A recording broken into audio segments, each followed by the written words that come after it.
اللہ تبارک و تعالیٰ نے سورۃ المائدہ کی آیت نمبر 87 میں ارشاد فرمایا ہے کہ مومنوں، یہ جائز نہیں کہ کوئی اپنی طرف سے حلال حرام کا فیصلہ کرے، بلکہ حلال اور حرام کا اختیار صرف اللہ تعالیٰ اور اس کے رسول صلی اللہ تعالیٰ علیہ وسلم کے پاس ہے۔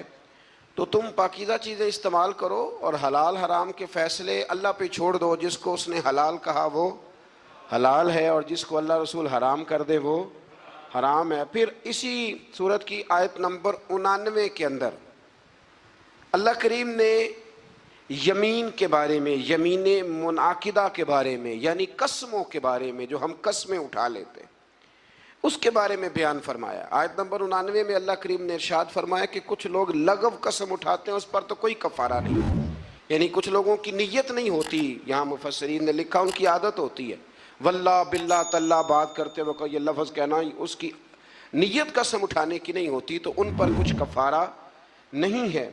لیکن اگر کسی نے ایسی قسم اٹھائی کہ مستقبل میں یہ کام نہیں کروں گا، تب اسے چاہیے کہ وہ اپنی قسم پر قائم رہے۔ لیکن اگر وہ قسم پر قائم نہیں رہتا تو پھر 3 طریقے قرآن مجید نے بیان فرمائے۔ آیت نمبر 99 کے اندر 3 طریقے بیان فرمائے۔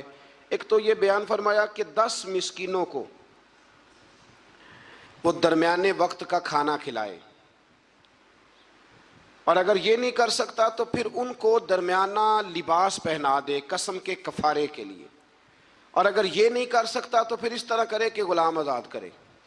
سب سے پہلی بات کیا فرمائی کہ 10 مسکینوں کو، یعنی جو قسم اٹھا بیٹھا ہے اور اب وہ اپنی قسم پر قائم نہیں رہ سکتا، قسم توڑ رہا ہے، تو اس کے لیے حکم ہے کہ وہ 10 مسکینوں کو درمیانہ کھانا، ایک بالکل کمزور کھانا ہوتا ہے اور ایک بڑا ہی اچھا کھانا ہوتا ہے، اور ایک درمیانہ، وہ 10 مسکینوں کو کھانا کھلا دے، یا 10 مسکینوں کو کپڑے لے کے دے دے، درمیانے کپڑے ضرورت کے مطابق۔ یہ نہیں کر سکتا تو پھر وہ اس طرح کرے، غلام آزاد کرے، اور اگر یہ بھی نہیں کر سکتا تو پھر آخری بات یہ بیان فرمائی کہ وہ 3 روزے رکھے، اس کی قسم کا کفارہ ہو جائے گا۔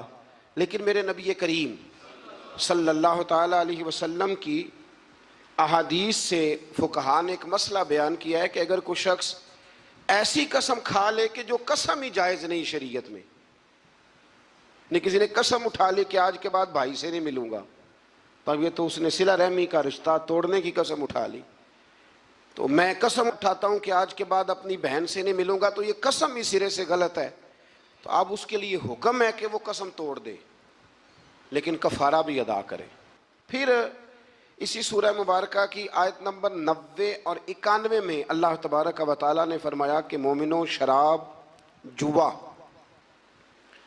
اور حجر اسود کے پاس نا کفار نے کچھ بت لٹکائے ہوئے تھے، پتھر نصب کیے ہوئے تھے، ان کے نام کی وہ قربانیاں دیتے تھے، اور بعض روایات میں یوں بھی آتا ہے کہ وہ جانور ذبح کر کے تو اس کا خون ان کو ملا کرتے تھے، تو فرمایا یہ بھی تمہارے لیے جائز نہیں۔ اور اسی طرح تھے وہ فال نکالتے تھے تیروں کے ذریعے، تو اللہ کریم نے ان 4 چیزوں کو ان آیہ مقدسہ میں حرام قرار دیا ہے، اور فرمایا تم نے ان چیزوں سے بچنا ہے، شراب سے بھی، اور جوے سے بھی، اور پھر اسی طرح وہ جو نصب شدہ پتھر ہیں ان پر قربانیاں دینے سے بھی، اور یہ جو فالیں نکالی جاتی ہیں۔ ابھی بھی بڑے لوگ بیٹھے ہیں، میں اکثر کہا کرتا ہوں کہ دروازے پہ روٹی مانگنے آیا اور حال قسمت کا بتا رہا ہے، آیا روٹی مانگنے اور کہتا ہے قسمت کا حال بھی بتاؤں گا۔ تو اتنے کمزور ہیں پوچھنے والے بھی کہ ایک روٹی بھی دے رہے ہیں اور اس سے قسمت کا حال پوچھ رہے ہیں، جس کی اپنی اتنی خراب ہے کہ دروازے مانگ رہا ہے۔ تو اللہ کریم نے اس کو حرام قرار دیا، ناجائز قرار دیا، اور فرمایا یہ وہ چیزیں ہیں، انہی آیات میں فرمایا یہ وہ چیزیں ہیں جو تمہارے درمیان عداوت پیدا کریں گی۔ شراب بھی عداوت پیدا کرے گی، جوا بھی عداوت پیدا کرے گا، تو تمہیں ان چیزوں سے بچنا۔ آیت نمبر 95 سے لے کر 99 تک اللہ تعالیٰ نے حالت احرام میں شکار کی ممانعت فرمائی ہے کہ جب آپ احرام کی حالت میں ہوں گے تو شکار کرنا آپ کے لیے درست نہیں ہے۔ اس کے تفصیلی احکامات ہیں جو کتب فقہ میں ملتے ہیں۔ آیت نمبر 100 سے لے کر 103 تک اللہ تبارک و تعالیٰ نے جو مضامین بیان کیے ان میں پہلا مضمون یہ بیان کیا ہے کہ میرے رسول صلی اللہ علیہ وسلم سے غیر ضروری سوالات نہ کیا کرو، ضروری بات پوچھا کرو، ضروری بات۔ یہ آیت نمبر 100 میں اللہ کریم نے منع کر دیا۔ کچھ لوگوں کا بیجا سوالات کرنے کا بھی طریقہ ہوتا ہے، وہ سوال پر سوال کرتے ہیں، اور میں کئی دفعہ یہ سمجھتا ہوں کہ وہ بات کو سمجھنا چاہ نہیں رہے۔ نبی کریم علیہ السلام کی بارگاہ میں بھی کچھ لوگ سوالات کرتے تھے۔ ایک صحابی حضور کی بارگاہ میں بیٹھے تھے تو نبی پاک علیہ السلام نے فرمایا حج فرض ہے، تو انہوں نے کہا یا رسول اللہ ہر سال؟ حضور خاموش ہو گئے۔ انہوں نے پھر پوچھا، حضور ہر سال؟ خاموش ہو گئے۔ تیسری دفعہ پوچھا تو محبوب کریم نے ناگواری کا اظہار فرمایا، ناپسندیدگی کا اظہار فرمایا۔ فرمایا اگر میرے منہ سے نکل جاتا ہر سال فرض ہے تو اللہ نے ہر سال فرض کر دینا تھا، تمہارے لیے مشکل ہوتی۔ کثرت سوالات۔ کتاب و سنت میں مفسرین نے لکھا ہے کہ پورے قرآن میں شاید 14 سوال ہوں جو صحابہ نے نبی پاک سے پوچھے۔ حضرت علی المرتضیٰ رضی اللہ تعالیٰ عنہ کہتے ہیں کہ اگر میں نے نبی پاک سے کوئی سوال پوچھنا ہوتا تھا تو میں مہینوں انتظار کرتا تھا، اور میرا خیال ہوتا تھا کہ کوئی اور ہی آئے، وہ آ کے پوچھ لے تو ساتھ میرا بھی مسئلہ حل ہو جائے۔ سوال کی بھی تکلیف دینا وہ پسند نہیں کرتے تھے۔ پھر انہی آیہ کریمہ کے اندر اللہ تبارک و تعالیٰ نے زمانہ جاہلیت میں مشرکوں نے جو بعض حلال جانوروں کو بتوں کے نام پر وقف کر دیا تھا، ان کا دودھ بھی نہیں پیتے تھے، گوشت بھی نہیں کھاتے تھے، ان کی مذمت بیان فرمائی ہے۔ فرمایا یہ حلال اور حرام کرنے کا اختیار اللہ رسول کے پاس ہے، کسی اور کے پاس نہیں ہے۔ آج بھی لوگ بڑی چیزوں کا اختیار اپنے پاس رکھنا چاہتے ہیں، فلاں چیز بھی حرام ہو گئی، ولی کا نام آ گیا تو حرام ہو گئی، 11ویں کا نام آ گیا تو بھئی حلال وہ ہے جسے اللہ رسول حلال کہیں، حرام وہ ہے جسے اللہ رسول حرام کہیں۔ تو لوگ جبر کرتے ہیں دین میں، حالانکہ دین کے اندر کوئی جبر نہیں ہے۔ آیت نمبر 104 کے اندر اللہ تبارک و تعالیٰ نے بتایا ہے کہ جب اہل کتاب سے اور دین سے انحراف کرنے والوں کو دعوت دی جاتی نا کہ اللہ کی نازل کردہ دین پر اور رسول صلی اللہ تعالیٰ علیہ وسلم کی طرف توجہ کرو اور نبی پاک کی اتباع کرو، تو وہ کہا کرتے تھے کہ ہم جس روش پر ہیں نا، ہم اس روش کو اس لیے نہیں چھوڑ سکتے کہ ہمارے باپ دادا بھی اسی طریقے پہ تھے۔ یہ سورۃ المائدہ کی آیت نمبر 104 ہے۔ جب ان سے کہا جاتا ہے نا کہ آؤ اسلام قبول کر لو، قرآن کو مانو، نبی پاک کی پیروی کرو، تو وہ کہنے لگے ہم اس لیے نہیں کریں گے کہ ہمارے باپ دادا بھی اسی دین پر تھے، تو ہم بھی اسی دین پر رہیں گے۔ جب انہوں نے دین تبدیل نہیں کیا تو ہم کیسے کریں گے؟ تو اللہ تعالیٰ نے اسے کفار کی ہٹ درمی کہا یہ ان کے رویے کی سختی ہے۔ اگر تو باپ دادا ٹھیک ہوں تو طریقوں پر چلنا چاہیے، اور اگر باپ دادوں کے طریقے قرآن و سنت کے مطابق نہ ہوں تو پھر ان کے طریقوں پر چلنا نہیں چاہیے۔ اپنے آباء و اجداد کی رسمیں نہیں نبھانی، ہم نے اللہ اور اس کے رسول کے حکم کی طرف توجہ کرنی۔ تو ان آیات کے اندر اللہ تبارک و تعالیٰ نے اس بات پر بھی نبی پاک علیہ السلام کو اور صحابہ کو تسلی دی کہ اگر یہ ملحدین، مشرکین اور یہودی کلمہ نہیں پڑھتے تو آپ کا نقصان کوئی بھی نہیں کریں گے۔ آپ کے ذمہ تو تبلیغ کرنا ہے نا، تو آپ تبلیغ کر دیں۔ اگر یہ نہیں کلمہ پڑھتے تو نقصان نہیں کریں گے۔ اسی سے ہمارے مفسرین نے یہ مسئلہ بھی بیان فرمایا کہ عالم کو، مبلغ کو، واعظ کہنے والے کو دین کی بات کر دینی چاہیے، اور اگر اس کی بات سن کے کوئی عمل نہیں کرتا تو اس کا پھر کوئی نقصان نہیں ہے۔ ماں باپ کو بھی اپنی اولاد کو نصیحت کرنی چاہیے، صحیح بات بتانی چاہیے۔ اب کوئی اولاد عمل نہ کرے تو ماں باپ کو اب اس کی طرف سے کوئی باز پرس نہیں ہوگی۔ آیت نمبر 106 کے اندر ارشاد فرمایا کہ جب تم وصیت کرنے لگو نا اپنی اولاد کے لیے یا پیچھے مال چھوڑ کے جانے والوں کے لیے، تو تم گواہ مقرر کر لیا کرو تاکہ کوئی تنازع کھڑا نہ ہو۔ گواہ مقرر کرو، اللہ کریم نے حکم ارشاد فرمایا۔ لیکن بعض مفسرین نے یہ بھی لکھا ہے ان آیات کے حوالے سے کہ جب سے احکام وراثت نازل ہو گئے، اللہ نے خود بیان کر دیا کہ بیٹے کا اتنا ہے، بیٹی کا اتنا ہے، بیوی کا اتنا ہے، بھائی کا اتنا ہے، ماں باپ ہوں زندہ تو پھر ان کا اتنا ہے، تو اب یہ آیات ویسے ہی منسوخ ہو گئی ہیں، اب وصیت کرنے کی کوئی ضرورت موجود نہیں رہی، بات ہی ختم ہو گئی۔ آیت نمبر 110 سے لے کر 111 میں اللہ تعالیٰ نے حضرت عیسیٰ علیہ السلام کو اپنی نعمتوں کی یاد دہانی کرائی۔ ان میں سے فرمایا میں نے روح القدس سے تمہاری مدد کی، اللہ فرما رہا ہے۔ پھر ارشاد فرمایا کہ میری دی ہوئی طاقت سے تم نے پنگوڑے میں باتیں کرنی شروع کر دی، یہ رب بیان فرما رہا ہے۔ پھر فرمایا میں نے تمہیں کتاب و حکمت دی، تورات اور انجیل کی تعلیم دی۔ پھر اللہ تبارک و تعالیٰ نے حضرت موسیٰ کو جو معجزات عطا فرمائے ان کا بھی ذکر فرمایا۔ فرمایا اذن الہی سے آپ مٹی سے پرندہ بنا کر اس میں جان ڈال دیتے تھے، مادر زاد اندھوں اور برس کے مریض شفا یاب ہو جاتے تھے، مردوں کو زندہ کر دیتے تھے، اور بنی اسرائیل کی جو ایذا رسانیاں تھی، تکلیفیں تھیں، ان سے بھی اے عیسیٰ ہم نے آپ کو بچایا تھا۔ ان ساری باتوں کا ذکر فرمایا۔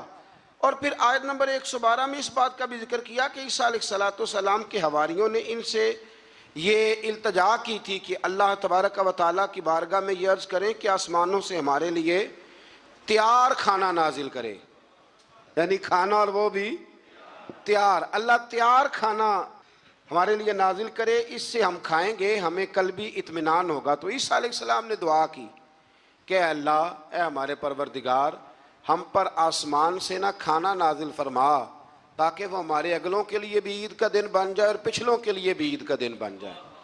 کھانا نازل ہو جس دن، اس دن عید منا لینی چاہیے، تو جس دن نبی پاک دنیا میں تشریف لائیں، یعنی کھانا آ جائے تو عید بن سکتی ہے۔ سورۃ المائدہ پڑھ رہا ہوں، روٹی آئے تو عید بن سکتی ہے، اور اگر اللہ کے رسول تشریف لائیں تو ہمارے بزرگ تو کہتے ہیں نثار تیری چہل پہل پر ہزاروں عید ربیع الاول، سوائے ابلیس کے جہاں میں سبھی تو خوشیاں منا رہے ہیں۔ اس کے بعد اللہ تعالیٰ نے اگلی آیات میں نا بنی اسرائیل پر، نصارہ پر، عیسائیوں پر حجت قائم کی ہے، دلیل، اور کمال کی بات ہے۔ یہ وہ آیات ہیں کہ جن میں بندے کی روح نعرہ لگانے کو پہنچتی ہے، اور ایسی دلیلیں ہیں کہ جن سے انسان صحیح معنوں میں جوش اختیار کرتا ہے۔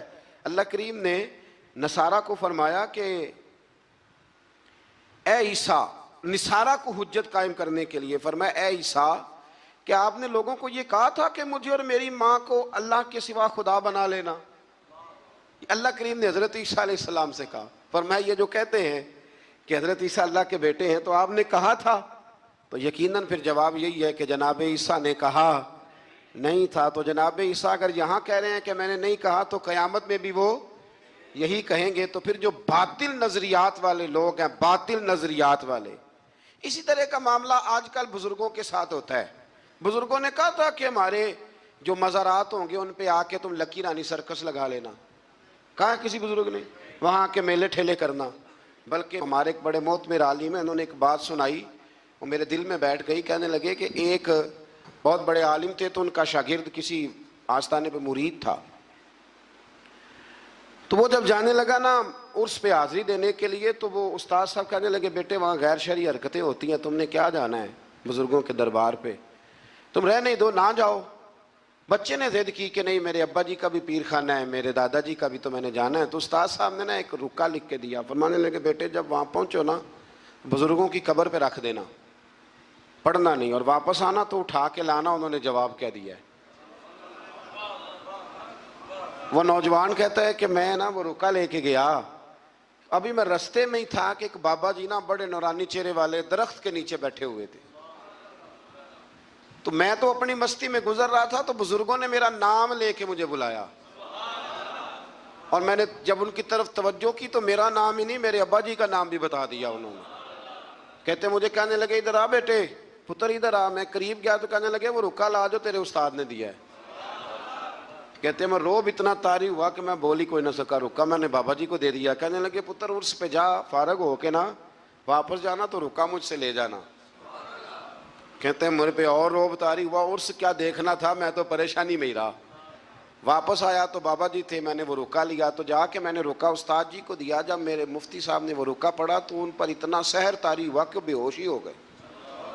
کچھ دیر کے بعد ہوش آیا، نارمل لائف میں جب وہ آئے عام روٹین کی زندگی میں، تو میں نے ان سے کہا کہ حضرت صاحب میں بڑا دیانتدار شاگرد ہوں، میں نے جاتی دفعہ بھی نہیں پڑھا کہ آپ نے کیا لکھا ہے، اور جو جواب آیا وہ بھی نہیں پڑھا، لیکن آپ کا بے ہوش ہونا، بزرگوں کا ملنا میری سمجھ میں نہیں آتا، کچھ سمجھا دیں۔ تو کہتے ہیں کہ وہ استاد مجھ سے کہنے لگے کہ بیٹا وہ جو بزرگ تجھے ملے تھے نا، وہ دراصل وہی تھے جن کے تو عرس پہ گیا تھا۔ تو وہ رکا انہوں نے اس لیے لے لیا، میں نے رکے پہ لکھا تھا کہ بابا جی اگر آپ اتنے ہی طاقت والے ہیں تو یہ غیر شرعی حرکتیں ہوتی ہیں تو آپ روکتے کیوں نہیں، میں نے رکے پہ لکھا تھا۔ تو کہتے ہیں بابا جی نے جواب دیا ہے کہ غیر شرعی حرکتیں ہوتی ہیں تو ہم تو نکل کے سائڈ پہ بیٹھ جاتے ہیں.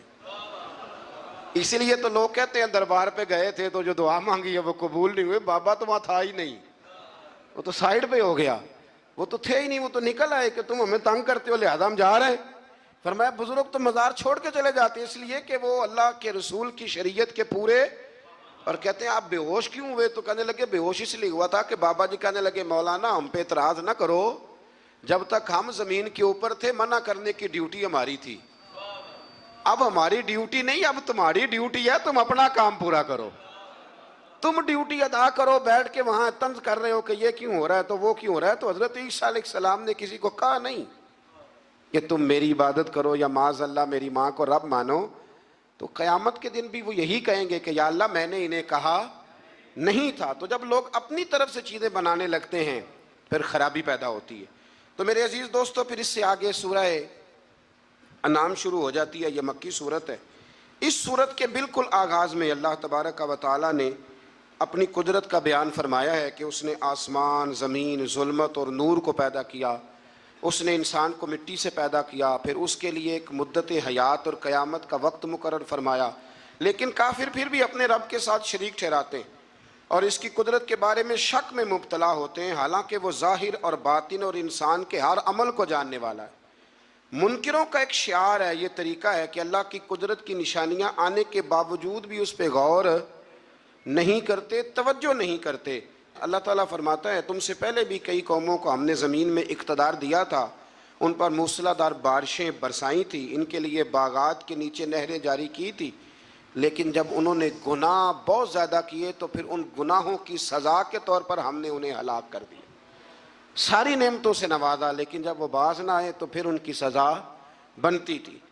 اللہ تبارک و تعالیٰ نے ایک عجیب انداز میں ایک بات کو حرف آخر کے طور پر کافر اور مشرک کے بارے میں اللہ کریم نے نا ایک واضح دلیل, بین دلیل, آیت نمبر 7 میں سورہ انعام 7واں پارہ آیت نمبر 7 میں فرمایا کہ کافروں کا حال تو یہ ہے کہ اگر لکھی ہوئی کتاب ان کے پاس اتاری جائے, لکھی ہوئی پوری اوپر سے اترے اور یہ اپنے ہاتھوں سے چھو کے دیکھ بھی لیں تو پھر بھی ایمان نہیں لائیں گے. جنہوں نے نہیں ماننا انہوں نے, آج ہم بھی لوگوں کو دیکھتے ہیں جتنی مرضی دلیلیں دے لو, جس نے نہیں ماننا اس کا پروگرام ہی نہیں ماننے کا. فرمایا پھر بھی یہ اس کو تسلیم نہ کریں گے بلکہ اسے جادو قرار دیں گے. اسی طرح اگر ان کے پاس فرشتہ اتر کے آ جائے اور یہ اسے اصل شکل میں دیکھ نہ پائیں, اور اگر بشری لباس میں آئے تو پھر کہیں گے کہ یہ تو ہماری طرح کا بشر ہے, اصل حالت میں دیکھ نہیں سکتے, اور انسانی حالت میں آئے گا تو کہیں گے بالکل ہماری طرح کا ہے. تو رسول اللہ صلی اللہ علیہ وسلم کو تسلی دیتے ہوئے اللہ تعالیٰ نے فرمایا کہ ہر دور کے کفار کا اپنے نبیوں کے ساتھ یہی طریقہ رہا کہ وہ انبیاء کا معاذ اللہ مذاق اڑایا کرتے. یہ طریقہ رہا. آپ زمین پہ چل پھر کے دیکھ لیں گزشتہ امتوں کے تباہ شدہ آثار, اور ان کے انجام آپ کو بتائیں گے کہ انہوں نے اگر نبیوں کا مذاق اڑایا تو پھر اللہ نے انہیں سزا کیا دی. زندگی میں انسان گفتگو کرتے ہوئے بہت سارے لوگوں کی طرف دیکھ کے ہنستا ہے, ان کا مذاق اڑاتا ہے. ایک میری بات پلے سے باندھ لینا, کتابوں کا, فرشتوں کا, جنت دوزخ کا کبھی بھی مذاق نہ اڑائیں. اب میں کچھ لطیفے ایسے سننے لگا ہوں جن میں لوگ فرشتوں کا مذاق اڑاتے. ڈرنا چاہیے اللہ تعالیٰ سے. لوگ جنت کا مذاق اڑاتے, لوگ دوزخ کے بارے میں معاذ اللہ فضول باتیں کرتے. آپ مطلب یہ کن کی روش ہے, یہ کن کا طریقہ ہے؟ اور ایک بات میری پلے سے باندھ لینا, ٹھیک ہے کمزور لوگ ہوتے ہیں, علماء بھی, مشائخ بھی, ان میں غلطیاں ہوتی ہیں, لیکن کبھی بھی کسی دین کے عالم کا مذاق نہ اڑانا, کبھی بھی کسی صوفی کا, کسی درویش کا مذاق نہ اڑانا, کبھی بھی کسی دین کے طالب علم کا مذاق نہ اڑانا. یہاں لوگ نقلیں اتارتے ہیں اور میں نے دیکھا ہے کہ لوگ ہنستے ہیں, مذاق کرتے ہیں. آپ کو پتہ نہیں کہ آپ کس کی بات کر رہے ہیں. ہم مصلے پہ کھڑے ہونے والے کی طرف نہیں دیکھا کرتے, ہم تو رسول اللہ کے مصلے کی طرف دیکھا کرتے ہیں. ہم ممبر پر بیٹھنے والے کی جانب نہیں دیکھتے, ہم تو ممبر رسول کو دیکھتے ہیں. تو یہ لوگ انبیاء کا مذاق اڑاتے. آج بھی لوگ مذاق کرتے ہیں. وہ فلاں عالم نے کہہ دیا ہے کہ بڑی جلدی انقلاب آئے گا, تو کہتے ہیں جی خوابوں کی کہانیاں سناتے ہیں. تو میں نے کہا اس طرح نہ کرو, یہ تم مذاق اڑا رہے ہو, اور مذاق اللہ والوں کا اڑانا رب کریم کو پسند نہیں ہے. اس سے بچیں. اور جتنا بچا جا سکتا ہے اتنا اس سے آپ پرہیز کریں۔ اسی طرح آیت نمبر 14 کے اندر رسول اللہ صلی اللہ علیہ وسلم کو حکم ہوا کہ آپ کافر اور مشرکوں کو بتائیں کہ کیا میں زمین و آسمان کا خالق نہیں؟ آپ ان سے پوچھیں کہ سب کو روزی رساں کو چھوڑ کر کسی اور کو اپنا کارساز بنا لوں؟ آپ ان سے کہیں اے محبوب کہ کیا میں اسے چھوڑ کر جو سب کچھ دیتا ہے کسی اور کے پیچھے چل نکلوں؟ آپ ان سے کہہ دیں کہ سب سے پہلے اسلام لانے والا میں خود ہوں، سب سے پہلے ایمان لانے والا میں خود ہوں۔ اور فرمایا پھر ان کو یہ بھی بتا دو کہ اللہ جس کو ضرر پہنچائے اللہ کے سوا کوئی اسے نجات دینے والا نہیں ہے، اور اگر وہ کسی کو خیر سے نوازے تو کوئی اسے روک سکتا نہیں ہے، اور یہ بھی بتا دیں کہ ہر خیر کا مالک اللہ ہے، اور مجھے اسی بات کا حکم دیا گیا ہے کہ میں ہر مخاطب کو اللہ کے عذاب سے ڈراؤں اور اس کی توحید کی دعوت دوں اور شرک سے برات کا اعلان کروں۔ میرے پاس ایک صاحب کل پرسوں تشریف لائے تو وہ کہنے لگے سارے ڈاکٹروں سے، حکیموں سے، طبیبوں سے، پیروں سے مشورہ کر لیا ہے لیکن میری ہمشیرہ ٹھیک نہیں ہوتی۔ تو میں نے کہا اگر سارے کچھ کے باوجود ٹھیک نہیں ہوتی تو پھر اللہ کی رضا پہ راضی ہو جاؤ، پھر اس کا مطلب ہے کہ رب کریم کی منشا ہے، پھر اس کی رضا ہے کہ وہ اسی حال میں دیکھنا چاہتا ہے۔ ایک بزرگ تھے تو ان کے وجود میں کیڑے چل رہے تھے، ایک کیڑا ان کے یوں پیشانی پہ بھی تھا تو وہ نیچے گر گیا تو انہوں نے اٹھا کے دوبارہ رکھ لیا۔ کہنے لگے جب اس کی رضا ہے کہ تو مجھے کھائے تو نیچے کیوں گرتا ہے؟ جے سونا ہی میرے دکھ وچ راضی تو سکھ نو چلے ڈاواں۔ تو اس لیے اللہ اگر کسی کو ضرر پہنچانا چاہے تو کوئی اسے بچا سکتا، اور اگر اللہ کسی کو خیر دینا چاہے تو کوئی روک سکتا، اللہ عزت دے تو کوئی ذلیل نہیں کر سکتا۔ پکی بات ہے، کرنے دے حسد والوں کو جتنا وہ آپ سے حسد کرتے ہیں، آپ کرنے دے۔ لوگ کہتے ہیں فلانا مجھ سے بڑا جلتا ہے، تو میں نے کہا وہ تو فائدہ کر رہا ہے آپ کا۔ پھر مہر علی شاہ صاحب رحمۃ اللہ علیہ کے مرشد نے انہیں دعا دی تھی کہ مہر علی میرا دل کرتا ہے لوگ تجھ سے زیادہ حسد کریں۔ تو کہنے لگے حضرت صاحب یہ کیا دعا ہوئی؟ تو آپ فرمانے لگے نعمتیں زیادہ ہوں گی تو لوگ زیادہ جلیں گے نا، تو میرا دل کرتا ہے لوگ تجھ سے حسد کریں، زیادہ حسد کریں۔ تو اس لیے ہم لوگ جو ہیں وہ ہمارے منانی میاں صاحب قبلہ فرمایا کرتے ہیں، وہ کہتے ہیں یہ جل رہا ہے تو آپ نظر آ رہے ہیں نا، وہ کہتے ہیں اگر یہ جلنا چھوڑ دے گا تو پھر آپ نظر نہیں آئیں گے، تو کچھ جلتا رہتا ہے تو آپ نظر آتے رہتے ہیں، اس لیے لوگوں کو جلنے دیں۔ تو ہم لوگ جو ہے وہ بلا وجہ، لیکن حسد بھی کسی کسی سے ہوتا ہے۔ اب میرے جیسا بندہ اٹھ کے یہ کہنا شروع کر دے کہ لوگ مجھ سے حسد کرتے ہیں تو اس کی خوش فہمی ہے نا، بھئی وہاں بھی رہ گئے حسد کرنے کے لیے، یعنی بلا وجہ کچھ لوگوں کو نا بخار بھی چڑھ گیا ہے، لوگ مجھ سے حسد کرتے ہیں۔ یعنی وہ کبھی کبھی خواتین بچے کو دم کرانے کے لیے لاتی ہیں تو کہتی ہیں بچہ بڑا سونا ہے، تو اس کو نظر لگ گئی، ماں کی نظر میں تو سونا ہی ہوتا ہے نا، لیکن وہ اس کو دم کرتے وقت بندے کو خیال آتا ہے کہ جی انہوں بھی نظر ہی لگنی ہے تو پھر انہوں دم ہونا چاہیے تھا جنہیں انہوں نظر لائی ہے، مطلب دم تو اس کو اب ہونا چاہیے جس نے اس کو نظر لگا دی۔ لیکن اماں کی نظر میں تو بیٹا چاند ہی ہوتا ہے نا جی، ماں کی نظر میں تو وہ ایک بیٹا چاند ہوتا ہے اور ایک اس کا ماموں چاند ہوتا ہے۔ چاچو کبھی چاند ہو سکتا، ماموں چاند ہوتا ہے، اور ایک وہ بیٹا خود چاند ہوتا ہے۔ چاچو جی چاند ہو سکتے ہیں، یہ میں اعتراض نہیں کر رہا، اس لیے کہ ہماری بہنیں بھی یہی کرتی ہیں اور ہماری بچیاں بھی یہی کام کرتی ہیں، ہوتا ہی ایسے۔ تو اس لیے اللہ تبارک و تعالیٰ نے اس بات کو بیان فرمایا کہ اللہ کسی کو خیر دینا چاہے تو کوئی روک نہیں سکتا، اور اللہ اگر کسی کو کسی جگہ مبتلا کرنا چاہے تو کوئی بچا سکتا نہیں۔ آیت نمبر 20 میں سورہ انعام 7واں پارہ آیت نمبر 20 میں اللہ کریم نے اس بات کو بیان فرمایا ہے کہ یہودیوں کی یہ غلط بیانی ہے، یہ جھوٹ ہے ان کا کہ ہم رسول اکرم صلی اللہ علیہ وسلم کو نہیں جانتے، یہ ان کا جھوٹ ہے۔ بلکہ فرمایا محبوب وہ تو آپ کو اس طرح پہچانتے ہیں جس طرح انسان اپنے بیٹوں کو پہچانتا ہے، یعنی تورات میں انہوں نے اتنی نشانیاں آپ کی پڑھ لی ہیں کہ جس طرح انسان بیٹوں کو پہچانتا ہے نا، یہ ہوتے ہیں نا جڑواں بچے، تو پڑوسی دھوکہ کھا لیتے ہیں لیکن ماں باپ دھوکہ نہیں کھاتے، انہیں پتہ ہوتا ہے کہ بڑا کون سا ہے چھوٹا کون سا ہے، ریاض کون سا ہے فیاض کون سا ہے، انہیں پتہ ہوتا ہے، ماں باپ ہوتے ہیں نا۔ تو اسی طرح اللہ نے مثال بیان کی کہ یہ یہودی اور ان کے علماء اور اہل کتاب جھوٹ بولتے ہیں کہ ہم نبی پاک کو نہیں جانتے۔ میں نے تو تورات انجیل میں اتنی کھول کے نشانیاں بیان کی ہیں کہ جس طرح یہ اپنے بیٹوں کو جانتے ہیں اسی طرح تجھے پہچانتے ہیں۔ تیری نعتیں صرف قرآن میں نہیں، تورات میں بھی ہیں، انجیل میں بھی ہیں اور زبور میں بھی ہیں، ہر جگہ محبوب کی نعتیں۔ آیت نمبر 22 میں اللہ کریم نے فرمایا کہ قیامت کے دن ہم مشرکوں کو جمع کریں گے اور پوچھیں گے کہ تمہارے وہ باطل معبود اب کہاں ہیں؟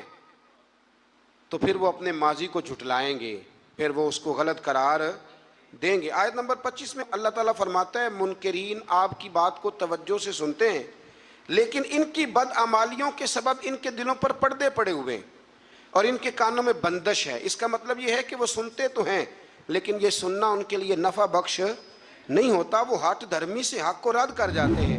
آخرت میں وہ تمنا کریں گے کہ کاش ہمیں دنیا میں واپس بھیج دیا جائے، اب ہم ایمان لانے والوں میں سے ہو جائیں گے، لیکن اس دنیا میں رہتے ہوئے وہ حیات بعد الممات کے منکر رہے۔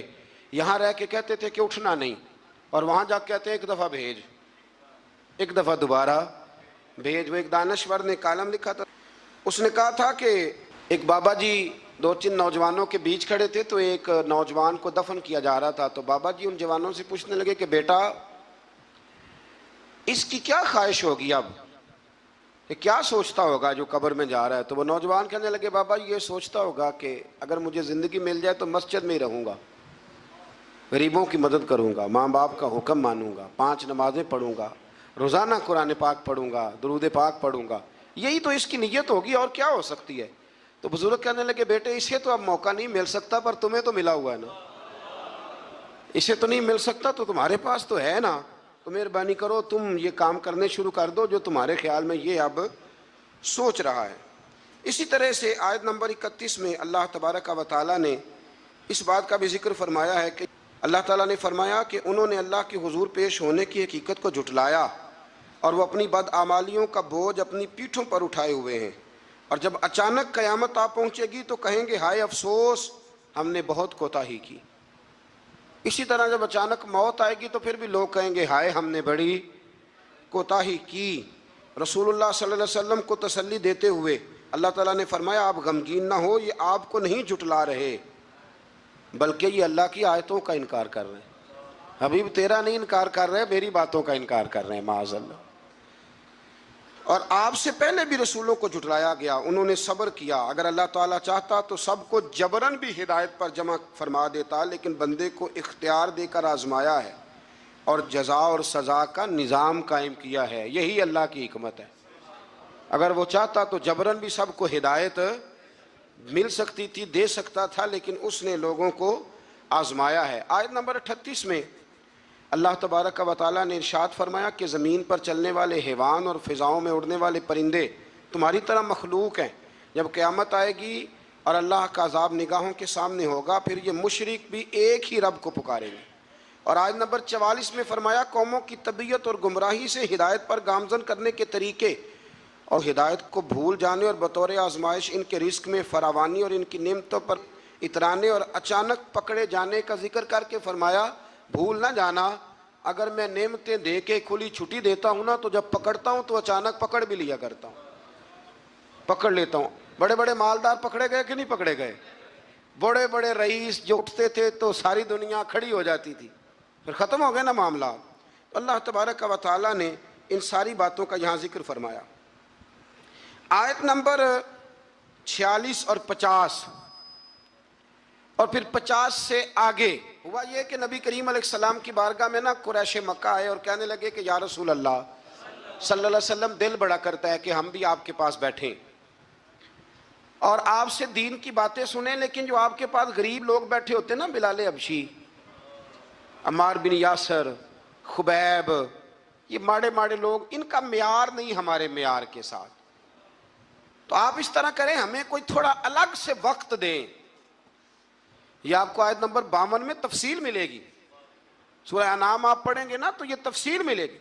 آپ نا ہمیں تھوڑا سا الگ سے وقت دیں، وقت دیں آپ۔ یہ ہوتا ہے، میں نے دیکھا ہے، اللہ معاف کرے، اب تو خانقاہوں آستانوں پہ بھی ہوتا ہے کہ امیروں کے لیے افطاریاں الگ ہوتی ہیں اور غریبوں کے لیے الگ ہوتی ہیں، کہ تھوڑا سا وقت دیں الگ سے، ہم بھی دین کی بات سنیں۔ یہ ماڑے ماڑے لوگ بیٹھے ہوتے ہیں تو ہمارا معیار نہیں۔ نبی کریم علیہ السلام نا بڑی خواہش رکھتے تھے کہ غریب بھی کلمہ پڑھ جائیں اور امیر بھی کلمہ پڑھ جائیں، تو نبی کریم کے دل میں خیال آیا کہ وقت دینا چاہیے، تھوڑا سا وقت ان کے لیے الگ کر لیتے ہیں۔ جب حضور کے دل میں خیال آیا تو اللہ تعالیٰ نے قرآن نازل کر دیا، ارشاد فرمایا ولا تطرد الذین یدعون ربہم بالغداۃ والعشی یریدون وجہہ، فرمایا محبوب انہیں اپنے پاس سے دور نہ ہٹانا جو صبح بھی اپنے رب کو پکارتے ہیں اور شام بھی اپنے رب کو پکارتے ہیں۔ اور فرمایا پکارتے کس لیے ہیں؟ یریدون وجہہ، یہ اس لیے نہیں پکارتے کہ انہیں کوئی دنیاوی لالچ ہے، یہ اس کی رضا کے لیے اسے پکارتے ہیں۔ تو میرے رسول کریم علیہ السلام نے فرمایا بھئی میرے رب کا حکم آ گیا، بیٹھنا تو بیٹھو، نہیں بیٹھنا تو نہ بیٹھو، لیکن میرے ساتھ بلال حبشی ضرور بیٹھے گا، عمار بن یاسر ضرور بیٹھے گا، صہیب رومی ضرور بیٹھے گا۔ فرمایا یہ غرباء مساکین میرے گرد ضرور بیٹھیں گے، یہ ضرور بیٹھیں گے۔ میں نے تو یہ رنگ بھی دیکھا ہے اپنی مختصر سی زندگی میں کہ لوگ کہتے ہیں مسجد کی کمیٹی کا صدر بھی کوئی چودھری ہونا چاہیے، یعنی مسجد اور مدرسے کی کمیٹی کا صدر بھی کوئی چودھری ہونا چاہیے، کوئی نام ہونے چاہیے، کوئی لکھنا چاہیے، کوئی ایسے کرے کوئی ویسے کریں۔ اور چھوڑے میاں آپ کس کام لگے ہوئے ہیں؟ اگر مسجد اللہ کا گھر ہے نا تو وہ بانی جائے گا۔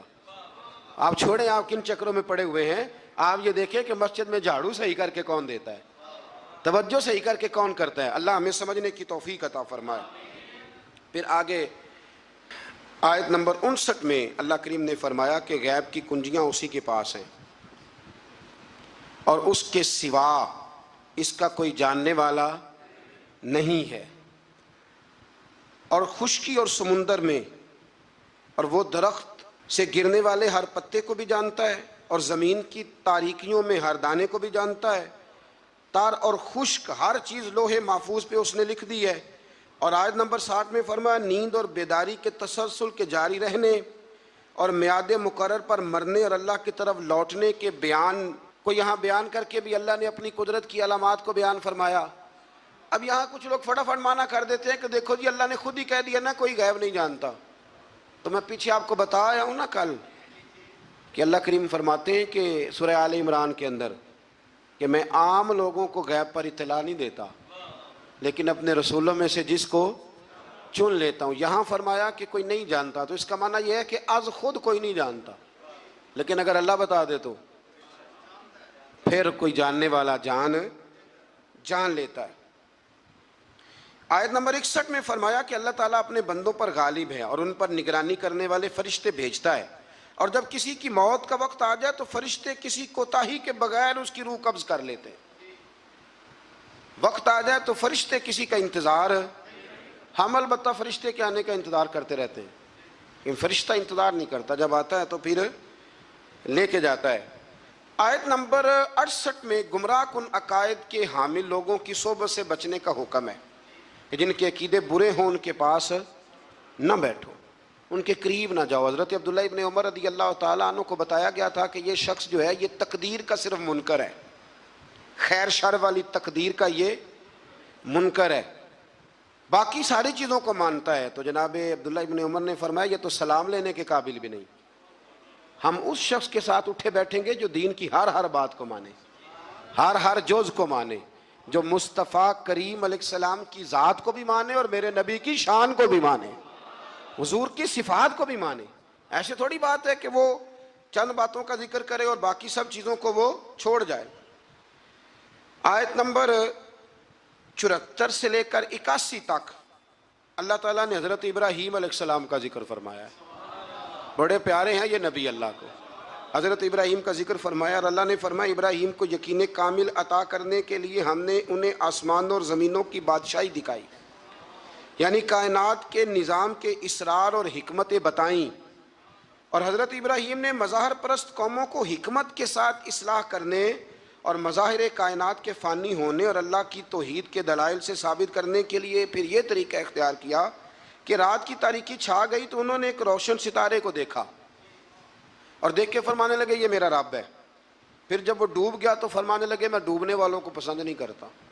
بڑا جملہ ہے یہ اللہ کے نبی، اور قرآن نے بیان فرمایا میں ڈوبنے والوں کو پسند، جس کا رب بھی ڈوب گیا وہ خود بچے گا۔ پھر فرماتے ہیں کہ پھر جگمگاتے ہوئے چاند کو دیکھا تو کہا کیا یہ میرا رب ہے؟ لیکن جب وہ بھی ڈوب گیا تو ابراہیم علیہ السلام نے فرمایا اگر میرا رب مجھے ہدایت نہ دیتا تو میں گمراہوں میں سے ہو جاؤں گا۔ پھر سورج کو چمکتے ہوئے دیکھا تو کہا کیا یہ میرا رب ہے؟ یہ تو ان سے بڑا ہے۔ یعنی تارے سے بھی بڑا ہے اور چاند سے بھی، یہ رب ہے۔ لیکن جب وہ بھی ڈوب گیا تو ابراہیم علیہ السلام نے کہا ہے میری قوم میں تمہارے شرک سے بیزار ہوں، ڈوبنے والوں کو معبود بناتے ہو، آؤ میں تمہیں اس رب کا گویا پتہ دوں جسے نہ اونگ آتی ہے نہ نیند آتی ہے، جو حی بھی ہے اور قیوم بھی ہے، آؤ تمہیں ادھر لے چلوں۔ لیکن ان کی قوم جھگڑالو تھی، اس قوم نے اس بات کو تسلیم نہ کیا۔ تو پھر انہی آیات کے اندر اللہ تبارک و تعالیٰ نے حضرت نوح کا، حضرت ابراہیم کا، حضرت اسحاق کا، جناب یعقوب کا، حضرت داؤد، سلیمان، ایوب، یوسف، موسیٰ علیہ السلام، ہارون علیہ السلام، زکریہ علیہ السلام، یحییٰ علیہ السلام، حضرت الیاس علیہ السلام، اسماعیل علیہ السلام، یونس علیہ السلام، اور پھر حضرت جناب سیدنا لوط علیہ السلام کا ذکر کر کے فرمایا یہ میرے سارے نبی ہیں اور سارے صالحین میں سے ہیں، یہ بڑے نیک لوگ تھے، یہ بڑے پاک صاف لوگ تھے۔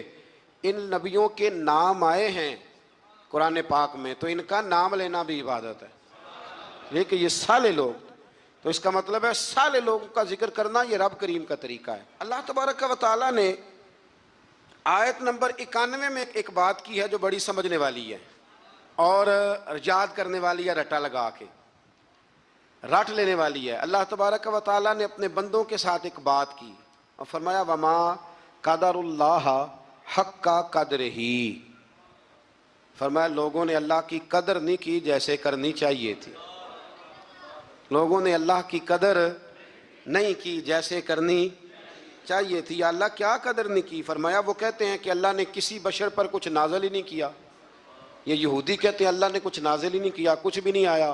فرمایا بے قدرو، رب تو اپنے نبیوں پر بڑا نازل فرماتا ہے، ہر حکمت انہیں عطا کرتا ہے، انہیں اللہ تبارک و تعالی نوازتا ہے۔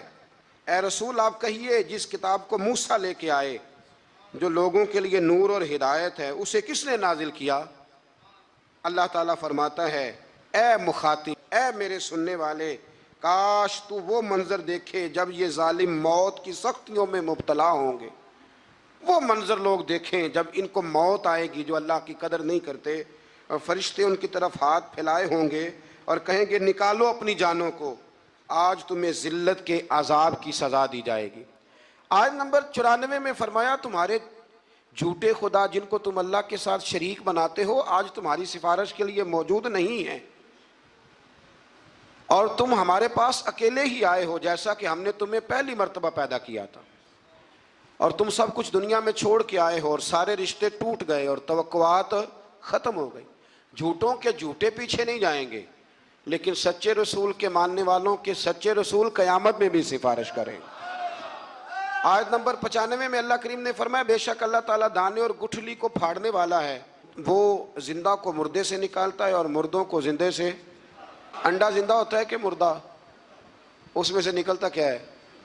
زندہ، حالانکہ انڈا زندہ نہیں ہوتا، اور کئی دفعہ زندہ عورت ہوتی ہے لیکن جب بچہ جنتی ہے تو وہ مردہ ہوتا ہے۔ فرمایا تم دیکھتے نہیں، یہ اللہ کی حکمتیں ہیں، یہ اس کی قدرتیں ہیں۔ آیت نمبر 98 میں پھر اللہ کریم نے ایک بار اس بات کو بیان فرمایا کہ ہم نے تمہیں ایک جان سے پیدا کیا ہے، ایک جان سے تمہیں پیدا کیا۔ آیت نمبر 100 میں فرمایا کہ مشرکوں نے جنات کو جو اللہ کی مخلوق ہے اللہ کا شریک ٹھہرایا ہے اور اس کی طرف بیٹے اور بیٹیوں کی نسبت کی ہے، حالانکہ وہ اس سے پاک ہے، وہ آسمانوں اور زمینوں کا بنانے والا ہے۔ بیوی اور اولاد کی نسبت سے اللہ پاک ہے، لم یلد ولم یولد ولم یکن لہ کفوا احد۔ ہم جب پڑھتے تھے نا تو ایک بزرگ تشریف لائے ملتان شریف سے، تو ایک اسٹوڈنٹ کو کھڑے ہو کے کہنے لگے بتا اللہ کی تعریف کر، اللہ کون ہے؟ کہنے لگا اللہ ایک ہے، حالانکہ یہ بھی اس کی تعریف ہے کہ اللہ وحدہ لا شریک، یہ بھی تعریف ہے، لیکن وہ بچوں کو سمجھانے کے لیے فرمانے لگے حضرت جبریل کتنے ہیں؟ کہنے لگے جی ایک، تو فرمانے لگے یہ تم نے کیا تعریف کی؟ اللہ ایک ہے۔ کہا جناب آپ نے تو کمال کر دی، پھر آپ ہی بتائیں۔ تو فرمانے لگے میری سمجھ میں اللہ کی ساری شانیں ہیں، یہ بھی اس کی شان ہے، قدرت کاملہ ہے کہ وہ وحدہ لا شریک ہے، لیکن فرماتے ہیں اصل بات یہ ہے کہ وَلَمْ يَكُنْ لَهُ كُفُوًا أَحَدٌ، فرمایا جس طرح کا وہ ہے اس طرح کا کوئی ہے ہی نہیں، اس کا ہمسر کوئی ہو سکتا؟ جو وہ ہے وہ کوئی اور ہے ہی نہیں، ہو ہی نہیں سکتا۔ اللہ اکبر۔ آیت نمبر 104 سے 107 میں فرمایا تمہارے پاس روشن دلائل آ گئے ہیں، اگر کوئی اس کی روشنی میں چلے گا تو اسے فائدہ ہوگا، اور اگر کوئی گمراہی اختیار کرے گا تو اس کا اپنا نقصان ہے، اور اگر کوئی شرک کرے گا تو اس کے لیے ملول نہ ہو، آپ صرف وحی الہی کی پیروی کریں۔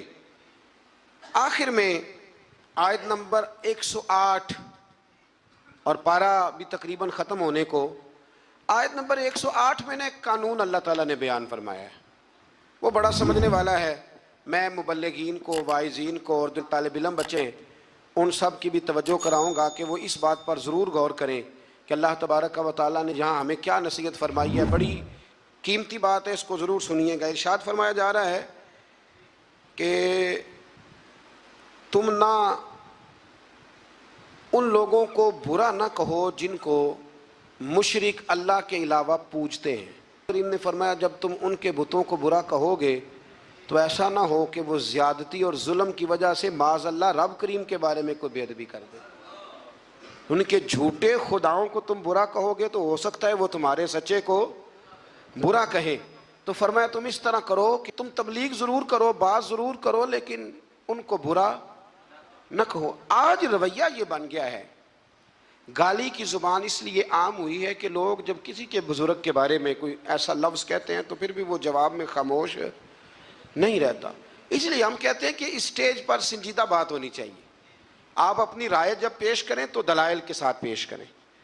ہمارے زمانے میں طریقہ لوگوں کا یہ ہے کہ لوگ آواز اونچی کرتے ہیں، دلائل مضبوط نہیں کرتے۔ میرا مشورہ یہ ہے، میں اپنے دائرے کے طالب علموں کو کہا کرتا ہوں کہ آوازیں اونچی نہ کرو، دلائل مضبوط کرو۔ دلیل ہو مضبوط تو آواز نیچی بھی ہو تو بات دور تک جاتی ہے، اور بیچ میں کچھ بھی نہ ہو اور بندہ اتنا زور لگائے کہ سپیکر ہی پھٹ جائے تو اس کا کوئی مطلب نہیں ہے۔ تو آپ جب بھی بات کریں گے مہذب انداز میں کریں گے۔ اس لیے امت مسلمہ یہ نہیں کہتی کہ نبی پاک علیہ السلام کی ناموس کی صرف بات ہے، امت مسلمہ یہ کہتی ہے کہ ہم کسی بھی مذہب کے کسی بھی پیشوا اور مقتدا کو برا نہیں کہتے۔ اگر کسی کا نظریہ باطل ہے تو دلائل کے ساتھ اس کا رد ضرور کیا جائے گا، لیکن اسے برا نہیں کہا جائے گا۔ ہمارے ہاں لوگ پھبتیاں کستے ہیں، مذاق اڑاتے ہیں دوسروں کا، سنجیدہ ہونا چاہیے۔ آپ سنجیدہ بات کریں گے تو سنجیدگی پھیل جائے گی، اور اگر ہم غیر مہذب انداز اختیار کریں گے تو پھر معاشرے میں جذباتی لوگ پیدا ہوں گے۔